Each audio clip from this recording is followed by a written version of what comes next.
Alright, everyone. Now, let's implement the delete functionality. We'll do this inside the student detail page.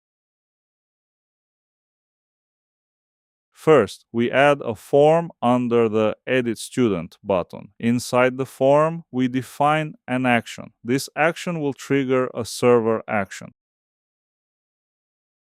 So we pass the delete function and bind it with the student ID. This allows us to send the ID when the form is submitted.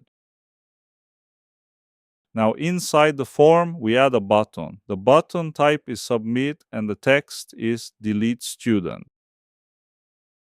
And that's it for the user interface.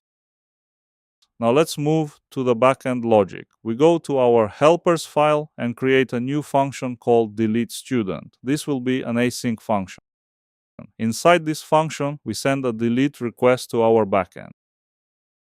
The endpoint will include the student ID, so we send a request to the student's endpoint with the given ID using the delete method.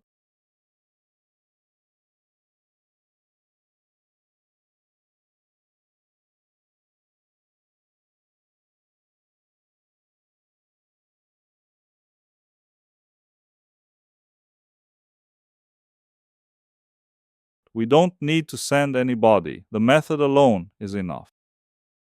After the delete operation is completed, we redirect the user to the home page. So we simply call redirect to the root path.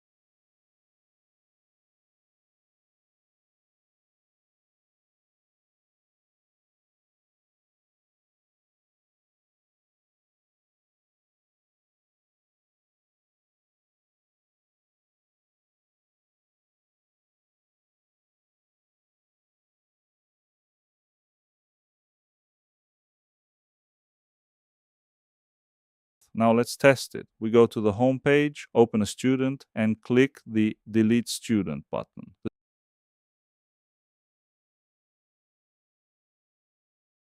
The student is removed and we are automatically redirected back to the home page. So now we have a complete system. We can add students, edit students, and delete students.